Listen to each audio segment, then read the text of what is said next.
I am Nicole Richardson, 29 years old, and tonight I'm about to walk into my father's manufacturing company with a briefcase containing documents that will change everything.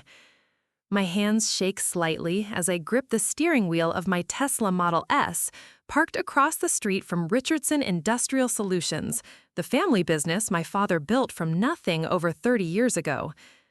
The 8.2 million wire transfer confirmation sits folded in my jacket pocket, representing the final payment needed to complete the acquisition. In 6 hours, I will own controlling interest in the company that bears our family name. The same company my father declared I would never be smart enough to understand, let alone inherit.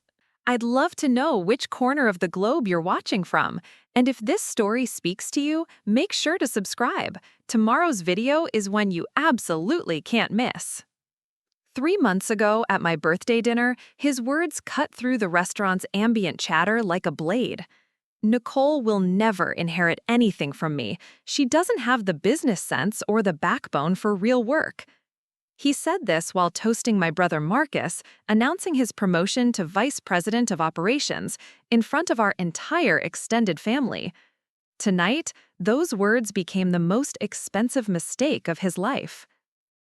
Growing up in Riverside, California, meant endless summer heat, sprawling suburbs, and the constant hum of my father's manufacturing plant that operated just 20 minutes from our house.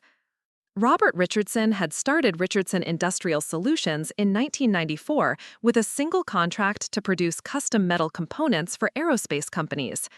By the time I was old enough to understand what he did for work, the company employed over 200 people and supplied parts to major defense contractors across the Southwest. Our house reflected his success without being ostentatious.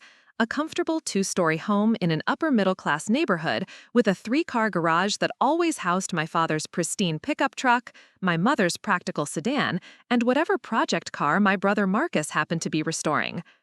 The backyard featured a pool where we spent countless summer afternoons, and my mother Sarah had cultivated an impressive garden that she tended with the same methodical precision my father applied to his business operations. My father's approach to parenting mirrored his management style at the plant: clear expectations, measurable results, and little tolerance for what he considered weakness or indecision. Dinner conversations often centered around production schedules, client requirements, and the technical challenges of precision manufacturing. He spoke about tolerances measured in thousandths of an inch, quality control protocols, and the importance of meeting deadlines in an industry where delays could cost millions. Marcus, 2 years older than me, absorbed these lessons like gospel. Even as a child, he displayed an intuitive understanding of mechanical systems that impressed my father. I remember watching them work together in the garage on Saturday mornings, my father explaining the intricacies of engine components while Marcus asked intelligent questions about torque specifications and metallurgy. Their shared language of technical terms and manufacturing processes created a bond that seemed impenetrable. My interests diverged early and dramatically. While Marcus dismantled lawnmower engines to understand their operation, I gravitated toward puzzles that required different kinds of problem solving. I was fascinated by patterns and numbers, by the way systems could be optimized for efficiency, and by understanding how businesses actually made money beyond the technical aspects of production. In elementary school, I excelled at mathematics, but struggled with the hands-on science projects that came naturally to Marcus. When our 4th grade class built simple machines using pulleys and levers, I received a C+ for my functional but unremarkable creation. Marcus had won first place the year before with an elaborate contraption that demonstrated multiple mechanical principles simultaneously. Nicole thinks too much and does too little, my father observed during a parent-teacher conference, a comment my mother later repeated to me with the misguided intention of being helpful. She needs to focus on practical skills instead of getting lost in abstract thinking. This fundamental misunderstanding of my capabilities became the defining theme of my childhood. My father valued tangible, measurable achievements in areas where he possessed expertise.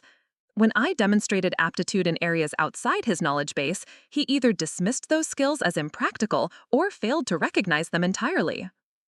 The summers I spent at the plant were supposed to be educational experiences that would prepare me for eventual involvement in the family business. Starting at age 12, I worked alongside the administrative staff, initially doing simple tasks like filing purchase orders and organizing inventory reports. While Marcus learned to operate machinery under careful supervision, I was relegated to the office environment that my father considered suitable for someone without mechanical aptitude. What my father failed to notice was how quickly I grasped the business side of operations. Within weeks, I had identified inefficiencies in the ordering system that were costing the company money through delayed shipments and duplicate purchases. I created a simple spreadsheet that tracked vendor performance and delivery times, highlighting patterns that could inform better procurement decisions. When I presented my findings to Janet Morrison, the office manager, she was impressed enough to implement several of my suggestions. The resulting improvements saved the company approximately $15,000 over the summer by reducing expedited shipping costs and minimizing inventory holding expenses. Janet mentioned my contributions to my father during a staff meeting, but his response was dismissive. Nicole's been helpful with basic organization, he acknowledged, before immediately pivoting to discuss Marcus's progress in learning to operate the CNC machines. Real business success comes from understanding, not shuffling papers. My mother, Sarah, occupied a complicated position in this dynamic. She had given up her career as an elementary school teacher when Marcus was born, dedicating herself to supporting my father's growing business and managing our household. Her intelligence was evident in how she organized our family life and managed the social obligations that came with my father's increasing prominence in the local business community. However, she had also internalized my father's perspective that technical knowledge represented the most valuable form of intelligence. When I expressed interest in business strategy or financial analysis, she gently redirected me toward what she considered more appropriate pursuits for someone with my particular strengths. "You're so good with people, Nicole," she would say when I mentioned wanting to understand how the company's profit margins compared to industry standards. "Maybe you should consider teaching or social work when you're older. Your father and Marcus can handle the business side of things." The assumption that I lacked the capability for business leadership became so embedded in our family's narrative that I began to question my own perceptions. When I noticed potential improvements to processes or identified market opportunities that seemed obvious to me, I learned to keep those observations to myself rather than face another gentle dismissal. High school brought new challenges and a gradual awakening to the broader world beyond our family's narrow definitions of success. My mathematics teacher, Mr. Kevin Thompson, recognized abilities that my family had overlooked. He encouraged me to take advanced courses in statistics and economics, subjects that revealed new ways of understanding how systems functioned and could be optimized. In my junior year economics class, I developed a fascination with supply chain management and operational efficiency. For a semester project, I analyzed local businesses to identify potential improvements in their operational processes. Without my father's knowledge, I chose to study a competitor of Richardson Industrial Solutions, a smaller manufacturing company that specialized in similar aerospace components. My analysis revealed that despite their smaller size, they were more profitable per unit produced than my father's company. Their advantage came not from superior technical capabilities, but from more sophisticated inventory management, better vendor relationships, and a leaner organizational structure that eliminated redundancies in their production process. The insights I gained from this project crystallized my understanding of what distinguished successful businesses from merely competent ones. Technical expertise was essential, but it was not sufficient. The companies that thrived long-term were those that continuously optimized their operations, anticipated market changes, and allocated resources with precision. When I tried to share these observations with my father, his response was predictable. "Academic theories don't apply to real-world manufacturing," he said, barely glancing at the detailed analysis I had prepared. "You'll understand when you're older that business success comes from building quality products and maintaining good relationships with customers." This dismissal stung more than previous ones because I had invested significant time and effort into research that I believed could genuinely benefit our family business. More importantly, I was beginning to recognize that my father's perspective was limited by his own experience. His success in manufacturing had given him confidence in his approach, but it had also created blind spots regarding other aspects of business management. Marcus, meanwhile, continued to excel in areas that earned our father's approval. He had become genuinely skilled at precision machining and demonstrated an intuitive understanding of quality control processes. His summer work at the plant impressed the supervisors, and my father frequently praised his potential as a future leader of the company. During family dinners, the conversation often centered around Marcus's latest accomplishments at the plant or his progress in the mechanical engineering program he planned to pursue in college. My own academic achievements, particularly in mathematics and economics, received polite acknowledgement before the conversation inevitably returned to topics that engaged my father's interest. The message was clear and consistent. Marcus represented the future of Richardson Industrial Solutions, while I was expected to find fulfillment in pursuits unrelated to the family business. This expectation was delivered with kindness rather than malice, which somehow made it more difficult to challenge directly. By my senior year of high school, I had developed a clear understanding of my family's limitations, while also recognizing my own capabilities. I knew that I possessed analytical skills and business intuition that could contribute meaningfully to any organization, including our family company.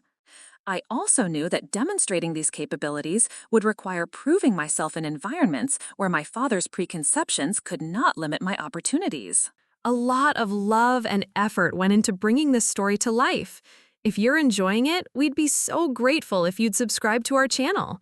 Now, back to where we left off. The scholarship offer from UC Berkeley's business program represented exactly the kind of opportunity I needed. The full academic scholarship would allow me to study business administration with a focus on operations management, providing formal training to complement the practical insights I had developed through observation and analysis. When I announced my acceptance to Berkeley at dinner one evening in March, my parents' reactions revealed everything about their expectations for my future. My mother expressed pride and concern in equal measure, worried about me living so far from home, but pleased that I had earned recognition for my academic performance. My father's response was more complex. He congratulated me on the scholarship, acknowledging that it represented a significant achievement. However, his follow-up comments made it clear that he viewed my college education as preparation for a career unrelated to manufacturing or family business. 4 years at Berkeley will give you good opportunities in teaching, or maybe corporate training, he said, already planning my future within the narrow parameters of his expectations. A business degree opens a lot of doors for someone with your people skills. Marcus, who had just completed his first year studying mechanical engineering at Cal Poly, offered genuine congratulations without the underlying assumptions that characterized our parents' responses. I sensed that he understood the significance of my achievement, even if he couldn't fully articulate why it mattered. That night, as I prepared for bed, I reflected on the strange position I occupied within our family. I was simultaneously valued and underestimated, encouraged to succeed within limits that others had established for me. The scholarship to Berkeley represented my first real opportunity to define success on my own terms, away from the manufacturing plant that had shaped my family's understanding of what constituted meaningful work. I had no specific plan for how I would eventually prove my capabilities to my father, but I knew that demonstration would require more than academic success. It would require achieving something in the business world that he could not dismiss as theoretical or impractical, something that would force him to reconsider his assumptions about my potential and my place in the family legacy. The $8.2 million that now sits in my investment account began as a $2,000 scholarship refund check and 4 years of relentless focus on understanding how successful businesses actually operate. But that story belongs to the next chapter of this journey. UC Berkeley's Haas School of Business buzzed with an energy I had never experienced. The campus stretched across rolling hills overlooking San Francisco Bay, where fog rolled in each morning and burned off by afternoon, revealing a landscape that seemed designed to inspire ambitious thinking. My dormitory in Unit 3 housed students from around the world, each carrying their own stories of academic achievement and family expectations. My roommate, Isabella Chen, came from a family of Silicon Valley engineers who had immigrated from Taiwan in the 1980s. Her parents expected her to follow their path into technology, but she harbored dreams of starting her own sustainable fashion company. Our late-night conversations revealed how many students carried the weight of family expectations that didn't align with their personal visions of success. The business program's curriculum exposed me to frameworks and concepts that gave names to insights I had developed intuitively. Operations management, financial analysis, strategic planning, these weren't abstract theories, but practical tools for understanding how organizations succeeded or failed. Professor Elizabeth Manning's supply chain management course became particularly influential in shaping my understanding of business efficiency. During one memorable lecture, she presented a case study of a mid-sized manufacturing company that had doubled its profitability without increasing production capacity. The transformation came through optimizing inventory management, renegotiating supplier contracts, and eliminating redundancies in their workflow. As she outlined their strategy, I recognized patterns similar to what I had observed at Richardson Industrial Solutions. After class, I approached Professor Manning with questions about applying these principles to aerospace component manufacturing. Her eyes lit up as I described specific inefficiencies I had noticed during my summers at my father's plant. She encouraged me to develop these observations into a formal case study for her advanced operations course. The resulting analysis became my first serious attempt to articulate how Richardson Industrial Solutions could improve its profitability through operational changes rather than expansion. I identified $200,000 in potential annual savings through inventory optimization alone, plus additional improvements possible through vendor consolidation and workflow redesign. When I called home to share my excitement about the project, my father's response was predictably dismissive. "College professors love to find problems with real businesses," he said with a chuckle. "Wait until you've actually run a company before you start suggesting improvements." His reaction stung, but it also clarified something important. Proving my capabilities would require more than academic analysis. I needed real-world business experience that would demonstrate results, not just theoretical understanding.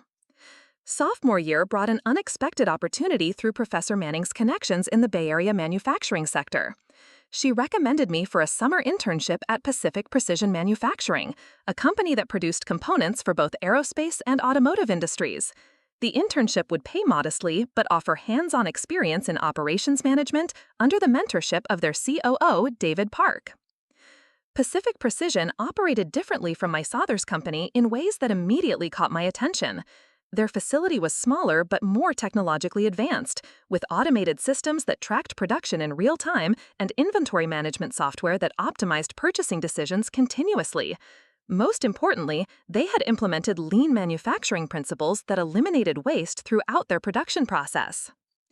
David Park became the mentor I hadn't known I needed. A Korean-American engineer who had earned his MBA from Stanford, he understood both the technical and business sides of manufacturing. Unlike my father, he valued analytical thinking and encouraged me to question established processes. Manufacturing is changing rapidly, he explained during my first week. Companies that survive will be those that adapt quickly and optimize continuously. Technical competence is just the entry fee. Real competitive advantage comes from operational excellence. My internship project involved analyzing their procurement process to identify cost reduction opportunities. Using skills developed in Professor Manning's courses, I mapped their entire supply chain, tracking everything from raw material costs to shipping expenses.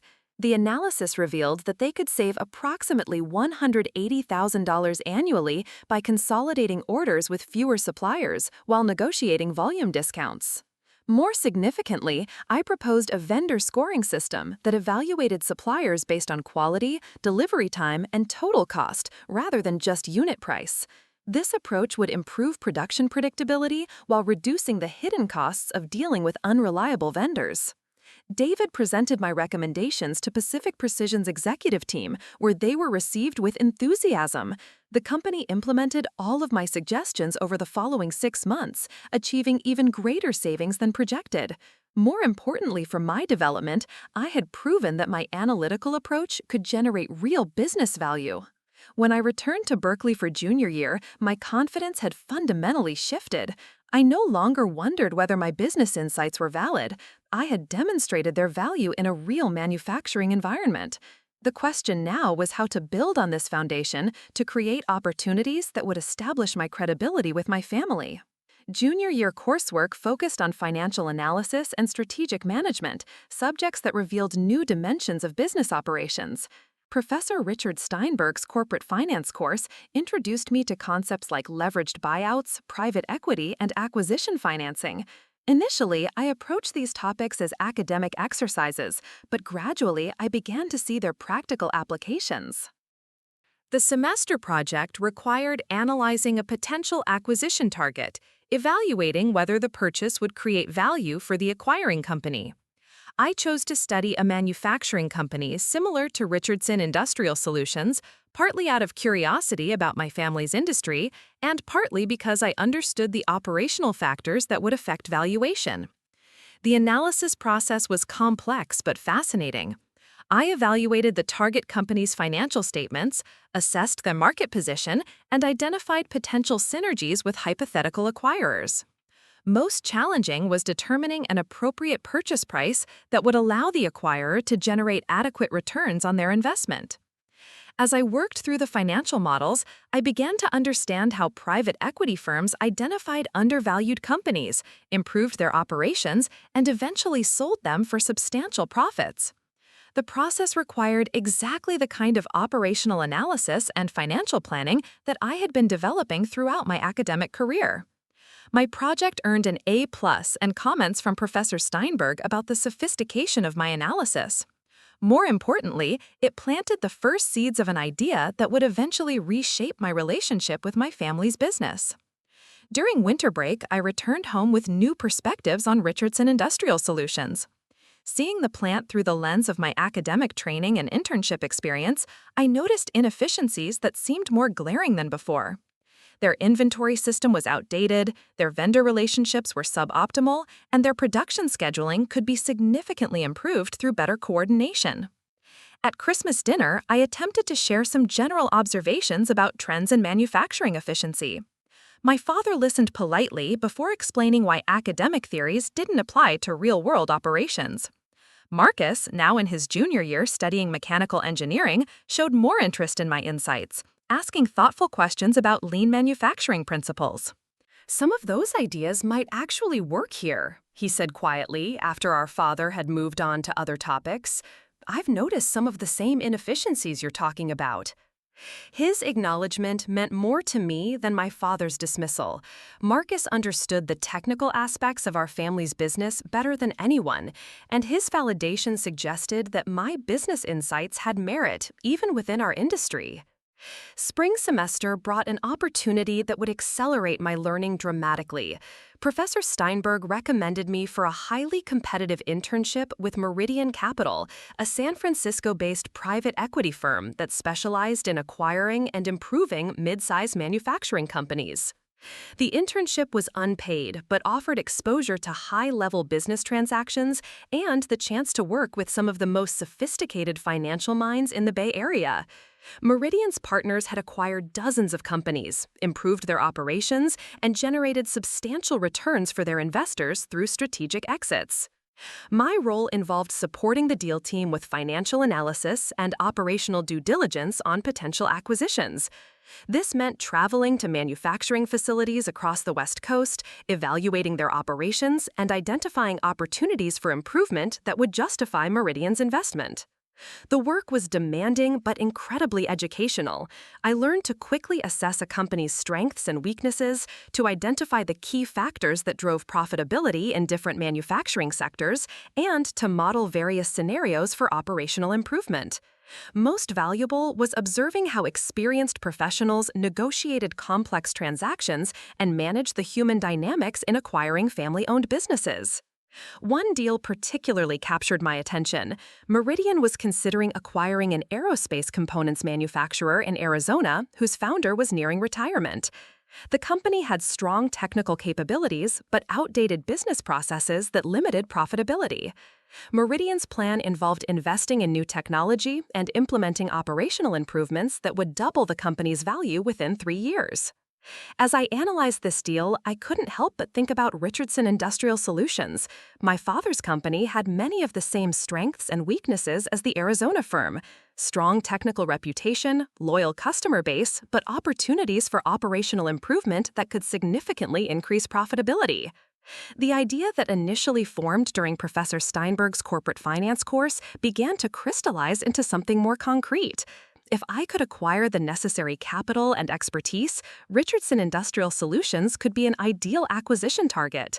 The operational improvements I had identified would create substantial value, and the company's strong market position would provide a solid foundation for growth. Senior year arrived with this possibility occupying increasing amounts of my mental energy.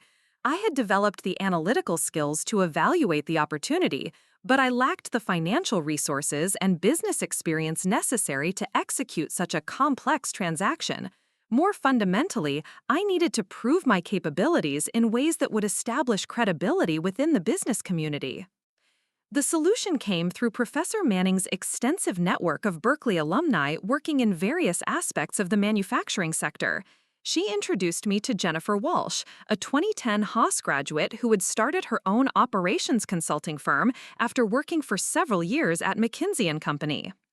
Jennifer's firm, Optimization Partners, helped mid-sized manufacturers implement efficiency improvements similar to what I had studied throughout my academic career. She was looking for a junior consultant who could support client engagements while learning the practical aspects of business transformation. The position offered exactly the kind of real-world experience I needed to bridge the gap between academic knowledge and practical application. More importantly, it would provide exposure to the financing and implementation challenges involved in actually executing operational improvements rather than just identifying them. My parents' reaction to this job offer revealed their persistent misconceptions about my career trajectory. They were pleased that I had found employment after graduation, but assumed that consulting represented a temporary stepping stone to a more traditional career path. "Consulting will give you good experience working with different companies," my father observed during one of our phone conversations. "Eventually, you might be able to use that background in human resources or training programs." I no longer bothered to correct his assumptions about my capabilities or aspirations. The gap between his perception and my actual plans had grown too wide for explanation to bridge. Results would have to speak for themselves. Graduation weekend brought mixed emotions as I prepared to leave Berkeley and begin my professional career. I had developed capabilities and insights that exceeded my family's expectations, but I had also recognized the enormous challenge involved in changing their fundamental perceptions about my potential. As I walked across the stage to receive my diploma, I carried with me not just a business degree, but a clear vision of how I would eventually prove my worth. The specific details remained uncertain, but the general outline was becoming clearer. I would establish myself as a successful business professional, develop the resources necessary to execute a major transaction, and eventually demonstrate my capabilities in ways that my family could not dismiss or minimize. The $2,000 scholarship refund check that I deposited after graduation represented the first building block of that plan. Combined with careful saving and strategic investing, it would eventually grow into the capital necessary to pursue opportunities that my family never imagined I could handle. San Francisco's financial district welcomed me with its towering glass buildings and relentless energy. Optimization Partners occupied the 32nd floor of a sleek high-rise on Montgomery Street, offering panoramic views of the Bay Bridge and Alcatraz Island. The office buzzed with the controlled urgency of consultants managing multiple client engagements simultaneously. Jennifer Walsh proved to be everything Professor Manning had promised and more. At 34, she had already established herself as one of the Bay Area's most respected operations consultants, with a client roster that included some of the region's most successful mid-sized manufacturers.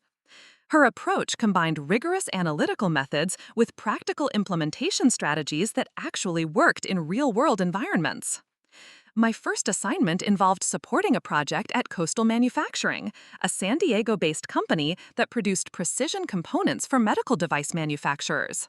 Their profit margins had declined steadily over 3 years despite consistent revenue growth, a problem that typically indicated operational inefficiencies rather than market challenges. The 2-week engagement required me to analyze every aspect of their production process, from raw material procurement to final quality inspection. Working alongside Jennifer, I learned to identify bottlenecks that weren't obvious from financial statements alone. The real insights came from spending time on the factory floor, observing workflow patterns, and talking with production workers who understood the daily challenges better than management realized. Our analysis revealed that Coastal's problems stemmed from poor coordination between their purchasing and production departments. They were ordering materials based on optimistic sales forecasts rather than actual production capacity, resulting in excess inventory that tied up working capital while creating storage and handling inefficiencies. The solution involved implementing a just-in-time ordering system synchronized with actual production schedules, plus renegotiating supplier agreements to allow for more flexible delivery timing. These changes would reduce inventory costs by approximately $400,000 annually while improving cash flow and production efficiency. When we presented our findings to Coastal's leadership team, I watched Jennifer masterfully navigate the politics of organizational change.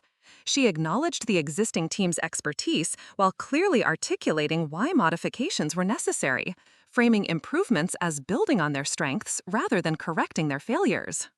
The presentation went flawlessly, and Coastal CEO committed to implementing all of our recommendations within 6 months.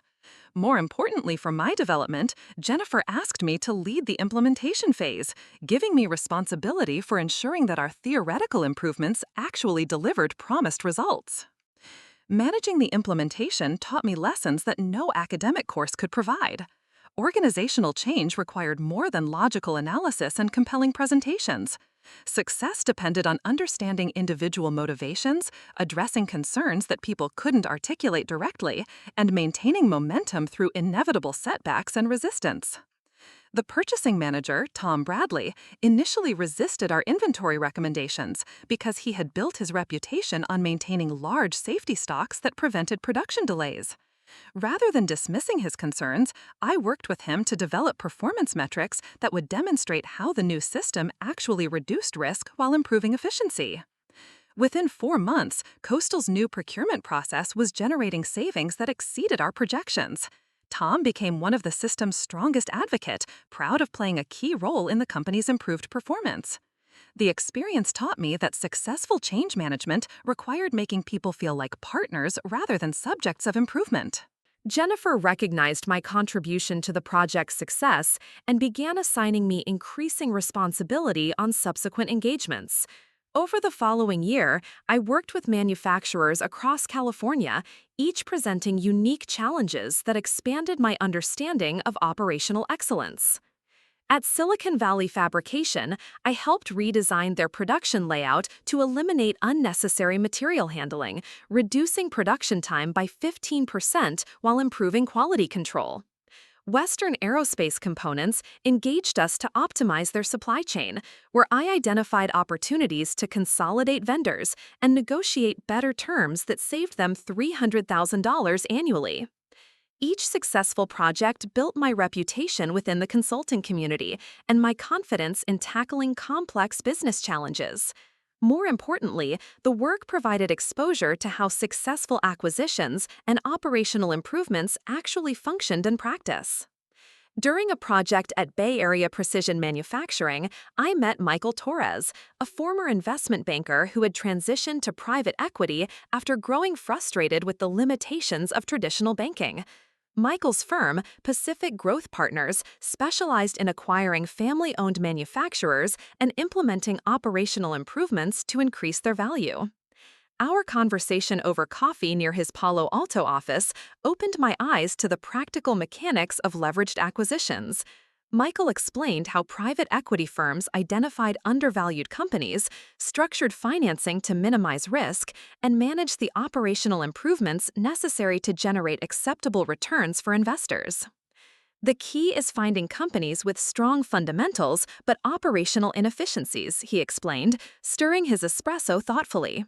Family-owned businesses often fit this profile perfectly. They have loyal customers and solid technical capabilities, but they resist modernizing their operations because change feels threatening to established relationships and traditions. His description immediately brought Richardson Industrial Solutions to mind. My father's company possessed exactly the characteristics Michael described: strong customer relationships, solid technical reputation, but resistance to operational changes that could significantly improve profitability. That evening, I began developing a preliminary analysis of my family's business as a potential acquisition target. Using publicly available industry data and my insider knowledge of their operations, I estimated that Richardson Industrial Solutions could support approximately $4 million in acquisition debt while generating sufficient cash flow to service the loan and fund operational improvements. The analysis was purely theoretical at this stage, but it crystallized the path forward that had been forming in my mind since college. If I could develop the necessary financial resources and industry credibility, acquiring my father's company would provide the ultimate demonstration of my business capabilities. 6 months later, Jennifer offered me a partnership track position that would significantly increase my compensation while giving me equity in optimization partners. The opportunity was attractive, but I recognized that consulting would never provide the capital accumulation necessary to pursue major acquisitions. My solution emerged through networking within San Francisco's private equity community. Several firms expressed interest in hiring experienced operations consultants who could lead portfolio company improvements from the inside. The compensation was substantially higher than consulting, and equity participation in successful deals could generate the kind of wealth that would support major investment opportunities. Atlas Capital Management offered the most compelling opportunity. Founded by former Goldman Sachs partners who specialized in manufacturing sector investments, Atlas had generated consistent returns by acquiring undervalued companies and implementing operational improvements similar to what I had been doing through consulting. The firm's managing partner, Richard Kim, interviewed me personally after reviewing my track record at Optimization Partners. A Harvard MBA who had spent 15 years in investment banking before launching Atlas, Richard understood both the financial and operational aspects of successful acquisitions. "We need someone who can bridge the gap between financial engineering and practical implementation," he explained during our interview. "Too many deals fail because the operational improvements look good on paper but don't work in practice. Your consulting background gives you credibility with management teams that pure financial professionals often lack." The position offered a base salary nearly double what I earned at Optimization Partners, plus carried interest in Atlas's deals that could generate substantial returns if their portfolio companies performed well. More importantly, it would provide exposure to acquisition financing, deal structuring, and post-acquisition management at a level that consulting had never offered. Jennifer was disappointed but understanding when I announced my decision to join Atlas. "You're ready for bigger challenges than what we can offer here," she acknowledged during our farewell lunch. "Private equity will teach you things about business that consulting never could. Just remember that operational excellence is what actually creates value, regardless of how sophisticated the financial engineering becomes." My first 6 months at Atlas involved supporting due diligence on potential acquisitions while learning the firm's analytical methods and investment criteria. The work was more complex than consulting, but built directly on skills I had developed through operational analysis. Atlas evaluated dozens of potential investments for every deal they actually completed. Most opportunities were rejected during preliminary screening because they lacked the operational improvement potential necessary to generate target returns. The companies that progressed to detailed analysis typically possessed strong market positions but had been managed conservatively by founders who prioritized stability over growth. My breakthrough came during evaluation of Precision Components Northwest, a Seattle-based manufacturer that produced parts for commercial aircraft. The company had been founded 30 years earlier by an engineer who had built a solid reputation for quality and reliability but had never implemented modern operational practices.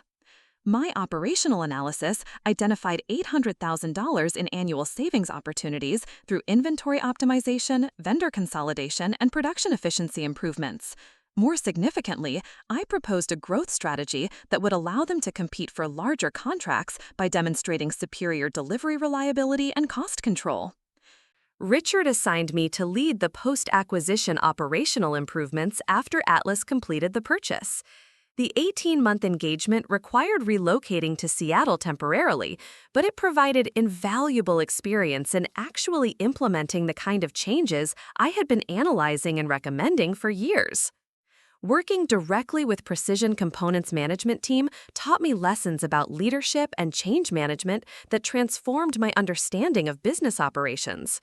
The company's founder, William Chen, initially resisted many of our proposed changes because they challenged methods that had worked successfully for 3 decades. Rather than imposing changes through Atlas's ownership authority, I invested time in understanding William's concerns and demonstrating how operational improvements would actually strengthen the customer relationships he had spent years building. The approach required patience and diplomacy, but it ultimately generated buy-in that made implementation much more effective. Within 18 months, Precision Components had achieved all projected operational improvements while maintaining the quality and customer service standards that had built their reputation. More importantly for my development, I had proven my ability to manage complex organizational change while generating measurable business results. The success of my work at Precision Components established my reputation within Atlas and the broader private equity community. Richard began assigning me to evaluate larger, more complex potential investments, including several opportunities in the aerospace component sector that operated similarly to my family's business. By my 3rd year at Atlas, my carried interest from successful deals had generated enough personal wealth to consider major investment opportunities independently. My base salary had increased substantially, and my reputation in the private equity community had reached the point where other firms were attempting to recruit me. More importantly, I had developed comprehensive expertise in acquisition financing, operational improvement, and post-acquisition management. The theoretical understanding I had gained in college and consulting had been tested and refined through practical implementation across multiple companies and industries. During this period, my relationship with my family remained cordial but distant. I visited home for major holidays and maintained regular phone contact, but I avoided detailed discussions about my career beyond general acknowledgments that work was going well. My parents assumed that I was progressing steadily as a business consultant, unaware that I now earned more annually than my father's entire company generated in profit. They certainly had no idea that I was developing the expertise and resources necessary to acquire businesses similar to Richardson Industrial Solutions. The opportunity I had been unconsciously preparing for would emerge soon, triggered by changes in my family's circumstances that none of us anticipated. But first, I needed to establish the financial foundation that would make my ultimate plan possible. The phone call came on a Tuesday morning while I was reviewing quarterly reports from Atlas's portfolio companies. My mother's voice carried an unusual tension that immediately captured my attention, cutting through the background noise of my San Francisco office. "Nicole, I need to tell you something about the business," she said, her words careful and measured. "Your father hasn't been completely honest about how things are going." Sarah had never initiated conversations about Richardson Industrial Solutions, deferring to my father's authority on all business matters. Her decision to call me directly signaled something significant was happening, something that concerned her enough to break established family patterns. "What kind of problems are we talking about, Mom?" I asked, closing my laptop to focus entirely on the conversation. "We lost the Northrop contract last month," she said quietly. "That was about 30% of our revenue. Your father told everyone it was just a temporary setback, but I've been looking at the books and we're going to have trouble making payroll by the end of the quarter." The Northrop Grumman contract had been Richardson Industrial Solutions' largest account for over a decade. Losing it represented more than just revenue reduction. It indicated serious problems with the company's competitive position or customer relationships. My operational analysis instincts immediately began processing the implications. Has Dad talked about what went wrong with Northrop? I asked, already suspecting the answer. He says their new procurement team doesn't understand quality manufacturing, my mother replied with a sigh. Same thing he always says when we lose business. But Nicole, I think there might be more to it than that. Over the following 20 minutes, my mother revealed details about Richardson Industrial Solutions that my father had carefully concealed during my visits home. The company hadn't modernized their manufacturing processes in nearly a decade, falling behind competitors who had invested in automation and efficiency improvements. Their cost structure had become uncompetitive, and several long-term customers had begun sourcing components from other suppliers. More troubling was my father's response to these challenges. Instead of addressing operational inefficiencies, he had doubled down on the traditional approaches that had worked in the past.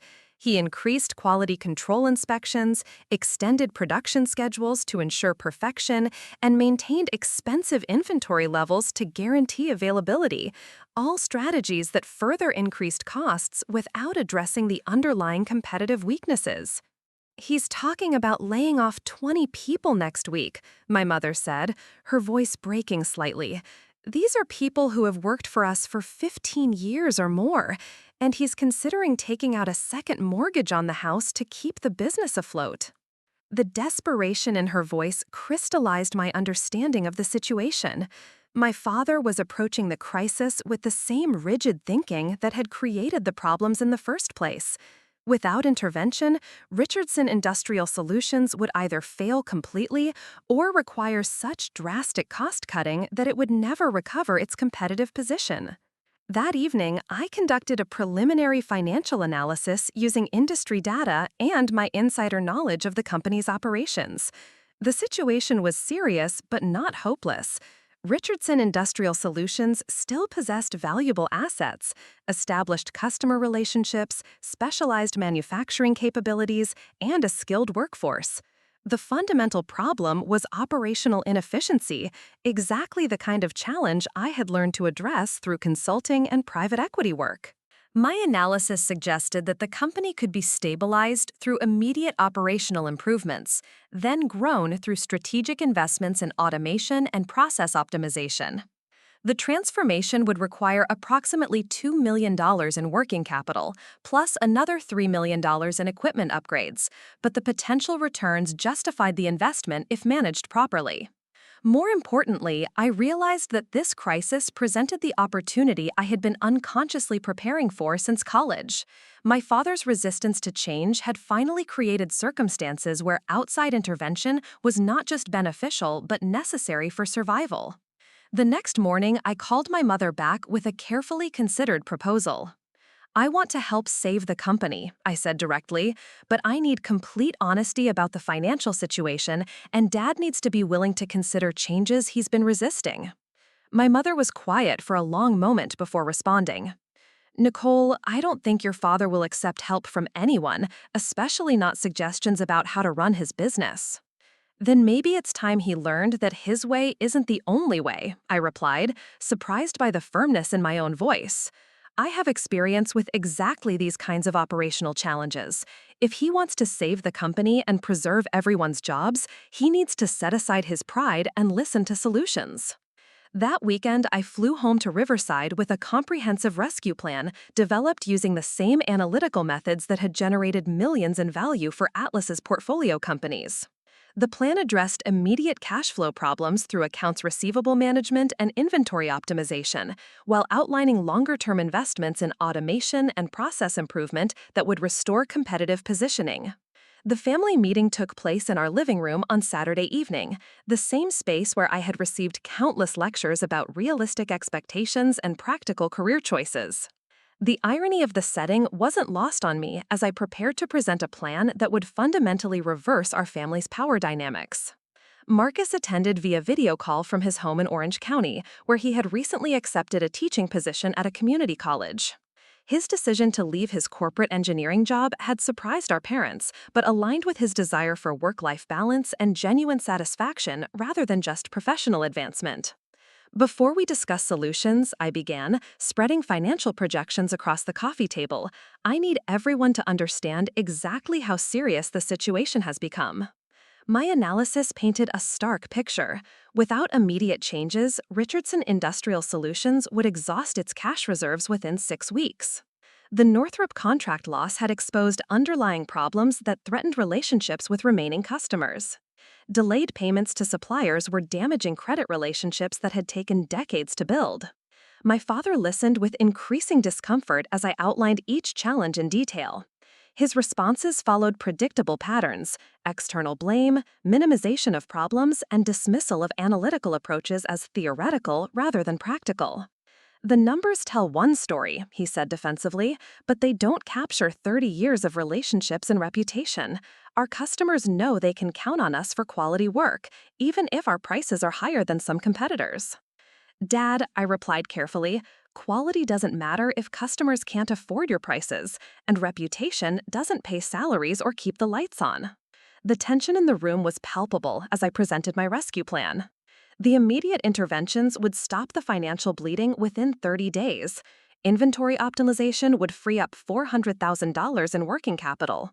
Accounts receivable management would accelerate customer payments. Production scheduling improvements would reduce overtime costs while maintaining delivery commitments. The longer-term strategy involved strategic investments in automation that would reduce unit costs by 20% while improving quality consistency. New vendor relationships would lower material costs and improve delivery reliability. Updated production processes would allow the company to compete for larger contracts that required faster turnaround times. This all sounds very sophisticated, my father said when I finished the presentation, but it requires capital we don't have and changes that could disrupt relationships with existing customers. Actually, I said, reaching for the folder I had kept closed until this moment, I can provide the necessary capital, and the customer relationships will be strengthened, not disrupted, by our ability to offer better prices and more reliable delivery. The silence that followed was profound. My parents stared at me with expressions of confusion and disbelief, unable to process the implications of what I had just offered. Nicole, my mother said carefully, we're talking about millions of dollars. How could you possibly have access to that kind of money? The moment I had been building toward for 7 years had finally arrived. The success I had hidden, the expertise I had developed, and the resources I had accumulated were about to collide with my family's crisis in ways that would transform all of our relationships permanently. Over the past 4 years, I said, meeting my father's eyes directly, my work in private equity has generated enough personal wealth to fund this rescue plan completely. I'm offering to invest in Richardson Industrial Solutions because I believe the company can be saved and because I don't want to see 20 families lose their livelihoods due to problems that can be solved. My father's face cycled through emotions I had never seen him display: shock, confusion, and something that might have been fear. The daughter he had dismissed as lacking business sense was offering to rescue the company he had spent 30 years building. I don't understand, he said finally. You work for a consulting company. How could you have millions of dollars? Marcus spoke from the laptop screen, his voice gentle but firm. Dad, I think Nicole has been more successful than any of us realized. Maybe it's time we started listening to what she's been trying to tell us for years. The rescue plan I proposed included one non-negotiable condition that I had debated extensively before including. My investment would be structured as a controlling interest acquisition rather than a loan or minority investment. The operational changes necessary to save the company required authority to implement them quickly and completely, without the delays and resistance that had created the current crisis. You're talking about buying my company, my father said, his voice hollow with the recognition of what I was proposing. I'm talking about saving it, I corrected. The alternative is bankruptcy within 2 months, which helps nobody. The conversation that followed stretched past midnight, with emotions ranging from anger to desperation to grudging recognition that my proposal represented the only viable path forward. My father struggled with the idea of ceding control to anyone, especially the daughter he had spent decades underestimating. My mother proved to be the voice of reason that finally shifted the discussion toward acceptance. Thomas, she said firmly, Our pride is not worth 20 people's jobs. If Nicole can save the company, we need to let her try. By the end of the weekend, my father had agreed to consider my proposal, pending review by his attorney and accountant. The details would require weeks of negotiation, but the fundamental decision had been made. Richardson Industrial Solutions would survive, under new management that understood both operational excellence and financial discipline. As I prepared to return to San Francisco, my father made one final attempt to maintain some semblance of control over the situation. "I still don't understand how you learned all this business finance," he said, with genuine confusion in his voice. "It's so different from anything you studied in college." "Dad," I replied, no longer willing to minimize my achievements, "I've been trying to show you my capabilities for 15 years. You just weren't interested in seeing them." The flight back to San Francisco gave me time to process the magnitude of what I had committed to undertaking. Acquiring and turning around Richardson Industrial Solutions would be the largest and most personal deal of my career, with implications that extended far beyond financial returns. More importantly, it represented the culmination of a journey that had begun with a scholarship to Berkeley and a determination to prove my worth on my own terms. In 6 weeks, I would own the company that bore my family's name, with the authority to implement changes that my father had resisted for decades. The irony was not lost on me that saving my father's business would require demonstrating exactly the kind of business acumen he had always insisted I lacked. The due diligence process began immediately after my father's attorney, Harold Weinstein, agreed to facilitate the acquisition negotiations.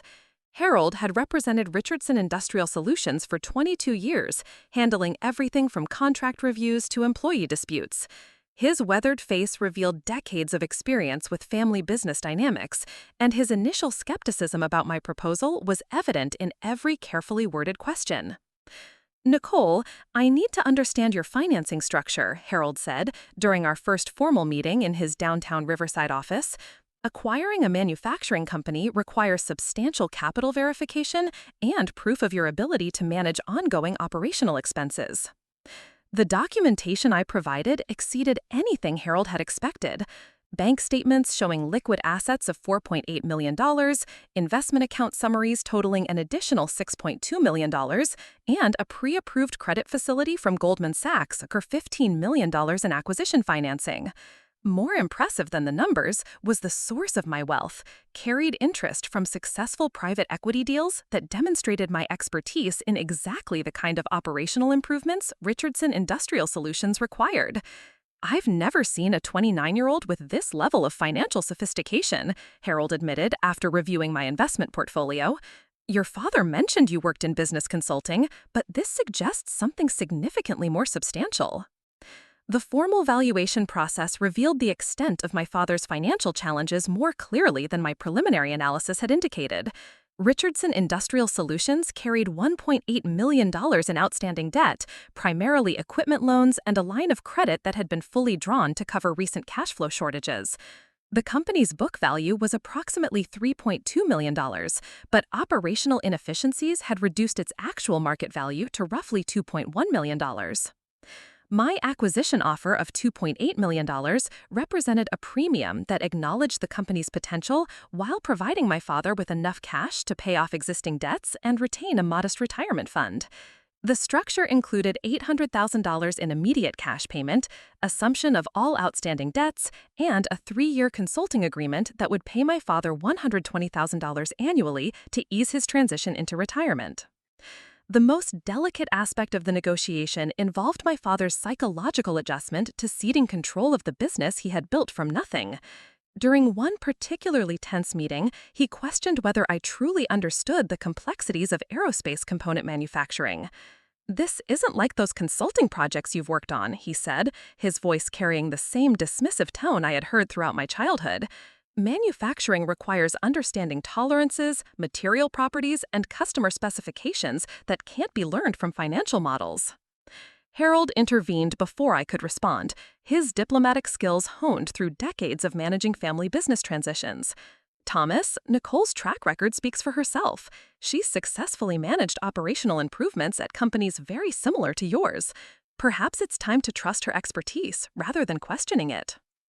The breakthrough came when Marcus joined one of our negotiation sessions via video conference. His perspective, as someone who understood both the technical and business aspects of our family's company, carried weight that external advisors couldn't provide. "Dad, I've worked on the factory floor for 6 summers," Marcus said earnestly. "I've seen the inefficiencies Nicole is talking about. We're using inventory management systems from the 1990s and production scheduling methods that waste time and materials. Nicole has the experience to fix problems that we've been ignoring for years." My brother's support shifted the dynamic in ways that surprised me. Despite years of being positioned as the golden child, Marcus recognized that his mechanical engineering background hadn't prepared him for the business leadership challenges that were threatening our family's company. "I love the technical aspects of manufacturing," he continued, "but I don't have Nicole's financial expertise or operational experience. If she can save the company and preserve everyone's jobs, we should be grateful, not defensive." The final negotiations stretched over 6 weeks, with Harold working to structure the deal in ways that preserved my father's dignity while giving me the authority necessary to implement rapid operational changes. We agreed that I would assume the title of CEO effective immediately upon closing, while my father would retain the honorary position of Chairman Emeritus for public relations purposes. The employee communication strategy required particular care. The workforce at Richardson Industrial Solutions had developed strong loyalty to my father over 3 decades, and many would view outside ownership as a threat to their job security. My approach emphasized continuity rather than change, highlighting my commitment to preserving employment while improving the company's competitive position. Janet Morrison, the longtime office manager who had encouraged my early business insights during high school, became an unexpected ally in managing workforce concerns. She remembered my analytical abilities and could credibly vouch for my understanding of the company's operations to skeptical employees. "Nicole has been watching this business grow up just like all of us," she told the administrative staff during our transition planning meeting. "She knows what works here and what needs improvement. More importantly, she has the resources and experience to make necessary changes without destroying what we've built." The closing took place on a Friday morning in Harold's conference room, with documents signed that officially transferred ownership of Richardson Industrial Solutions to me. The wire transfer of $800,000 cleared my father's debts and provided him with immediate financial security. More symbolically, the keys to the plant and the company's executive offices passed from his hands to mine. My father's emotions during the closing were complex and difficult to read. Relief at escaping financial pressures mixed with grief at losing control of his life's work. Pride in my success competed with resentment that his daughter had achieved what he could not. The man who had spent 30 years building Richardson Industrial Solutions was struggling to accept that his business's survival required surrendering it to someone he had consistently underestimated. "I hope you know what you're doing," he said quietly as we shook hands after signing the final documents. The words could be interpreted as encouragement or warning, but his tone suggested he remained skeptical about my ability to succeed where he had struggled. Monday morning marked my first day as CEO of Richardson Industrial Solutions. I arrived at the plant at 6:30 a.m., 30 minutes before the first shift began, wanting to demonstrate my commitment to the business and its employees from the very beginning. The physical condition of the facility immediately confirmed many of my analytical concerns. The production floor showed signs of deferred maintenance that had been postponed to preserve cash flow. Inventory levels were excessive, with materials worth nearly $400,000 sitting idle, while more urgent orders waited for components that were backordered. The office areas reflected similar inefficiencies, with filing systems and computer equipment that hadn't been updated in years. My first meeting as CEO involved the management team that had worked under my father's leadership: Janet Morrison in administration, production supervisor Mike Torres, quality control manager Lisa Chen, and sales manager Bob Patterson. These 4 individuals possessed decades of combined experience with the company's operations, customer relationships, and manufacturing processes. I want to be completely transparent about our situation and my plans, I began, spreading financial projections across the conference table. We have approximately 8 weeks of operating capital remaining under current spending patterns. Our immediate priority is stabilizing cash flow while implementing efficiency improvements that will restore profitability. The operational changes I outlined were comprehensive but carefully sequenced to minimize disruption. Week 1 would focus on inventory optimization, converting excess materials into cash while ensuring production continuity. Week 2 would introduce updated production scheduling that eliminated bottlenecks and reduced overtime costs. Subsequent phases would address vendor relationships, quality control processes, and customer service improvements. Mike Torres, who had supervised production for 15 years, raised the concern that most worried the manufacturing team. Nicole, these changes sound logical on paper, but implementing them while maintaining production schedules and quality standards is going to be challenging. Our customers expect perfection, and any delays or quality issues could cost us additional contracts. His concern was valid and demonstrated exactly the kind of operational expertise I would need to navigate the transformation successfully. Rather than dismissing his worry or insisting on my authority as the new owner, I acknowledged the challenge and proposed a collaborative approach. Mike, you understand our production capabilities better than anyone, I replied.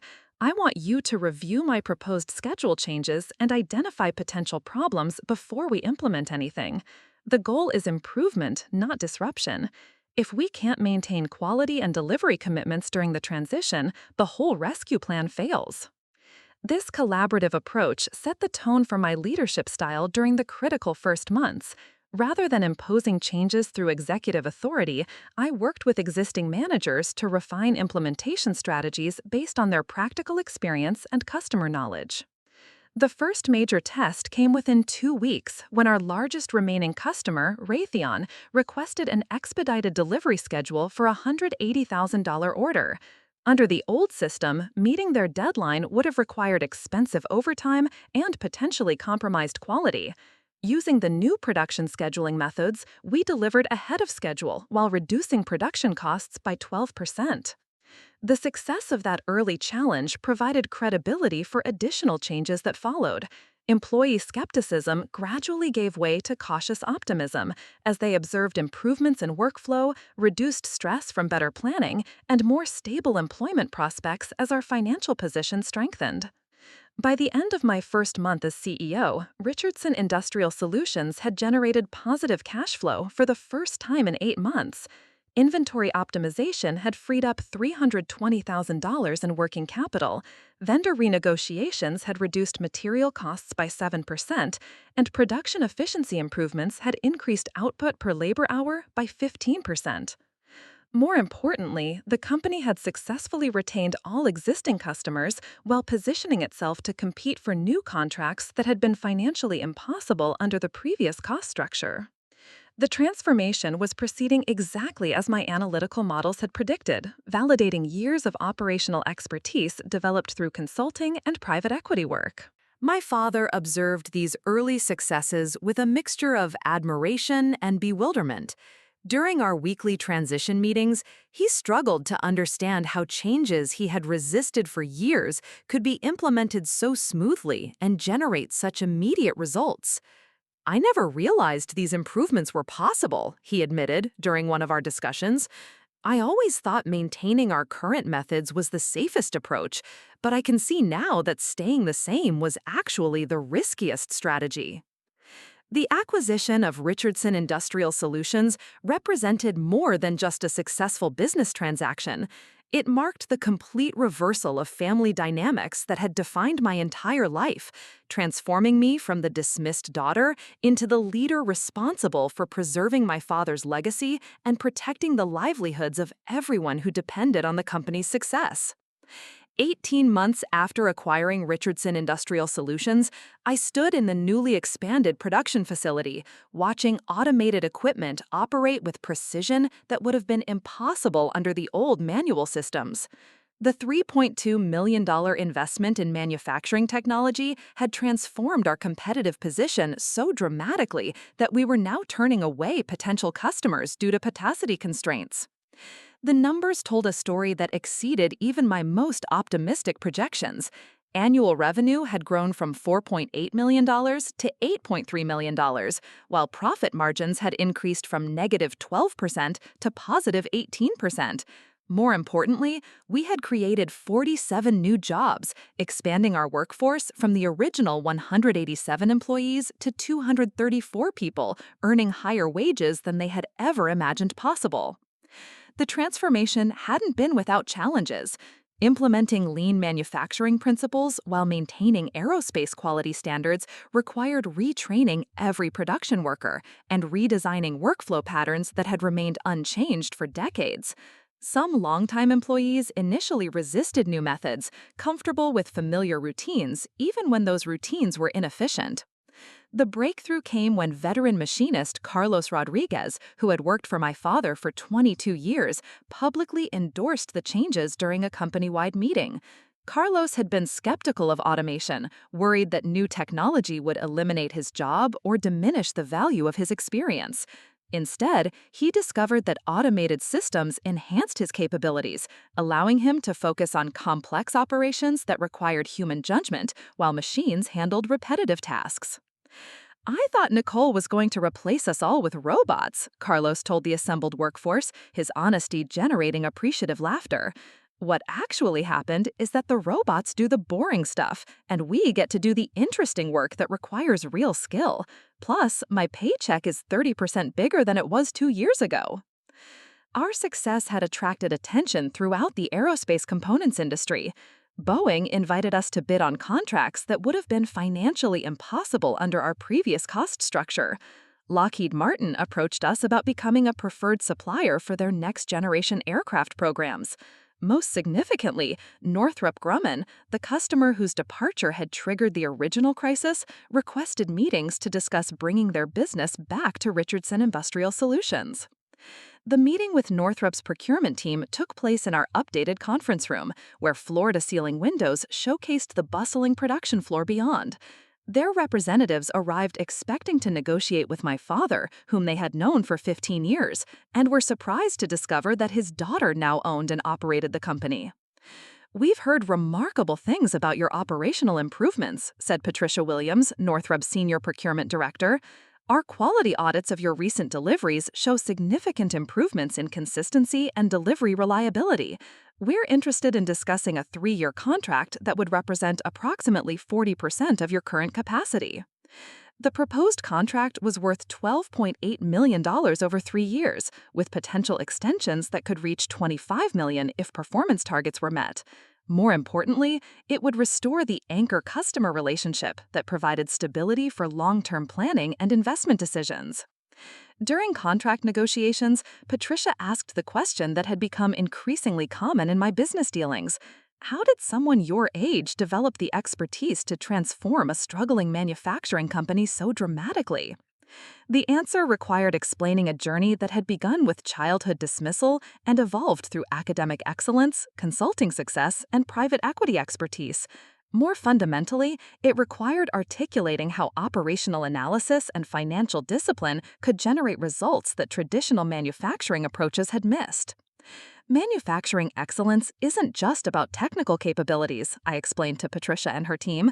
"It's about optimizing every aspect of operations, from inventory management to vendor relationships to production scheduling. The companies that thrive long-term are those that continuously improve their efficiency while maintaining quality standards." The Northrop contract signing ceremony took place on a Thursday afternoon in September, with my parents, Marcus, and key employees gathering to witness the moment that officially marked Richardson Industrial Solutions' return to industry prominence. My father had requested the opportunity to speak before the contract signing, his first public comments about the company's transformation. 3 years ago, I thought I understood everything about running a successful manufacturing business, he began, his voice carrying emotions he rarely displayed publicly. I had built this company through technical expertise and customer relationships, and I believed those strengths would be sufficient to overcome any challenges we faced. He paused, looking directly at me before continuing. I was wrong about many things, but I was most wrong about my daughter's capabilities. Nicole didn't just save this company, she transformed it into something better than I ever imagined possible.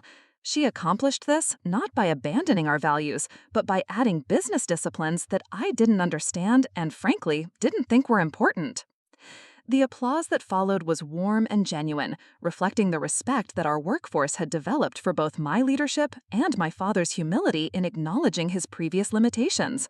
More meaningful to me than the public recognition was the private conversation my father requested after the ceremony concluded. "I owe you an apology that's about 20 years overdue," he said as we walked through the production facility together. "I measured your potential against my own limited understanding of business success. I never recognized that you possessed capabilities that went far beyond what I could teach you or even understand." His acknowledgement represented more than just personal vindication. It marked the completion of a transformation that had begun with my determination to prove my worth and evolved into something larger, the demonstration that different forms of intelligence could create value in ways that traditional approaches had missed. The industry recognition that followed our turnaround success opened doors that extended far beyond aerospace manufacturing. Harvard Business School invited me to speak about operational transformation in family-owned businesses. The Wall Street Journal featured Richardson Industrial Solutions in a cover story about American manufacturing competitiveness. Most significantly, I received offers from private equity firms seeking partners who could lead operational improvements in their portfolio companies. The most compelling opportunity came from Meridian Capital, the firm where I had completed my internship during college. Managing partner Sarah Kim offered me the chance to lead their new manufacturing practice, focusing on acquiring and improving mid-sized companies throughout the West Coast. "What you've accomplished at Richardson Industrial Solutions proves that the right operational improvements can generate extraordinary returns," Sarah explained during our meeting in her Los Angeles office. "We want to replicate that success across multiple companies, with you leading the effort." The position offered partnership-level compensation, equity participation in all deals, and the opportunity to apply my operational expertise at a scale that would generate substantial wealth while helping other family-owned businesses avoid the crisis that had nearly destroyed my father's company. After extensive consideration, I decided to accept Meridian's offer while maintaining ownership of Richardson Industrial Solutions. The arrangement allowed me to pursue larger opportunities while ensuring that our family's company continued to benefit from stable leadership and strategic guidance. My farewell address to the Richardson Industrial Solutions workforce took place in the main production area, where employees gathered during their lunch break to hear my announcement. The decision to step back from day-to-day operations was difficult, but I had identified and trained a management team capable of maintaining our operational excellence while pursuing continued growth. "This company belongs to all of you as much as it belongs to me," I told the assembled workers. "Your dedication, expertise, and willingness to embrace new methods made our transformation possible. The management team we've developed together will ensure that Richardson Industrial Solutions continues to thrive and grow." Janet Morrison would assume the role of general manager, with Mike Torres promoted to operations director and Lisa Chen becoming quality assurance director. The team possessed comprehensive understanding of our improved processes and demonstrated commitment to the continuous improvement culture that had generated our success. My father attended the farewell gathering, and his closing comments reflected the complete reversal of our family dynamics that had occurred over the previous 3 years. "Nicole taught me that business success requires more than technical expertise," he said to the assembled workforce. "She showed us that analytical thinking, financial discipline, and operational excellence could transform challenges into opportunities. Most importantly, she proved that the next generation often sees possibilities that previous generations miss." 6 months later, I stood in my new corner office in Century City, reviewing acquisition targets for Meridian's manufacturing practice. The view stretched from downtown Los Angeles to the Pacific Ocean, encompassing a region filled with family-owned businesses facing challenges similar to what Richardson Industrial Solutions had experienced. The first major deal under my leadership involved acquiring Pacific Aerospace Components, a struggling manufacturer in San Diego whose founder was approaching retirement without a succession plan. The operational improvements I implemented generated a 47% increase in profitability within 18 months, while preserving all existing jobs and creating 23 new positions. The success of that acquisition established my reputation as a specialist in manufacturing turnarounds, leading to a pipeline of opportunities that kept me traveling throughout California, Oregon, and Washington. Each deal built on lessons learned from my family's company while adapting strategies to different market conditions and organizational cultures. Richardson Industrial Solutions continued to prosper under its new management structure, achieving record revenues and expanding into new market segments that my operational improvements had made financially viable. My father remained involved as chairman emeritus, focusing on customer relationships and strategic guidance while leaving operational decisions to the professional management team. Our family relationships had been permanently transformed by the business turnaround experience. Sunday dinners now featured conversations about operational strategy, market opportunities, and business innovation, rather than subtle reminders about realistic expectations and practical limitations. My father sought my advice on industry trends and frequently referred other business owners to me for operational consulting. Marcus had found his own path to fulfillment through teaching mechanical engineering at Cal Poly, where his practical manufacturing experience enhanced his academic instruction. His students benefited from real-world insights that purely theoretical approaches couldn't provide, and several had completed internships at Richardson Industrial Solutions. The most profound change was in my mother's role and self-perception. Inspired by my success and my father's acknowledgement of past limitations, she had resumed her artistic career with renewed passion and confidence. Her paintings now hung in galleries throughout Southern California, and she had established a scholarship fund for art students at her former elementary school. Watching you transform the business taught me something important about pursuing your own dreams, she told me during one of our monthly lunch meetings. I had convinced myself that supporting other people's ambitions was more important than pursuing my own. Your success showed me that everyone deserves the chance to achieve their potential. 3 years after acquiring Richardson Industrial Solutions, I returned to the company for our annual Employee Appreciation Dinner. The event took place in the expanded cafeteria of our enlarged facility, where 280 employees and their families gathered to celebrate another record-breaking year of growth and profitability. The evening's highlight was the announcement of our profit-sharing program, which would distribute $1.2 million among all employees based on their tenure and contribution to our success. Carlos Rodriguez, now our senior manufacturing specialist, received a check for $8,400, more money than he had earned in bonuses during his entire previous career. 5 years ago, I was worried about losing my job, Carlos told the gathering, his voice thick with emotion. Tonight, I'm planning my daughter's college education with money I earned by doing work I love for a company that values my contribution.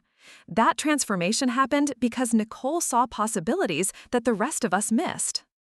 As I looked around the room at faces representing families whose lives had been improved by our company's success, I reflected on the journey that had brought us to this moment. The path from dismissed daughter to successful business leader had required patience, persistence, and the courage to pursue opportunities that others considered impossible. The $8.2 million that purchased my father's company had generated returns that extended far beyond financial metrics.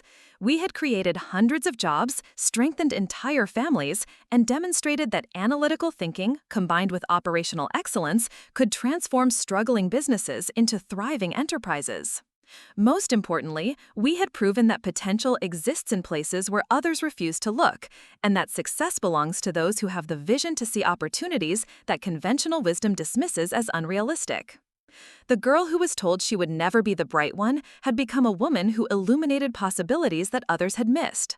The daughter who would never inherit anything had purchased her father's legacy and transformed it into something greater than he had ever imagined possible. That transformation continues today, spreading through every company I acquire, every team I lead, and every family whose future becomes brighter because someone finally recognized their potential and gave them the opportunity to prove it. Looking for more? We've got 2 amazing stories ready for you right on screen. If this one touched you, these are absolutely worth your time. Click to watch them now. And hey, subscribe and hit that bell to never miss our latest uploads.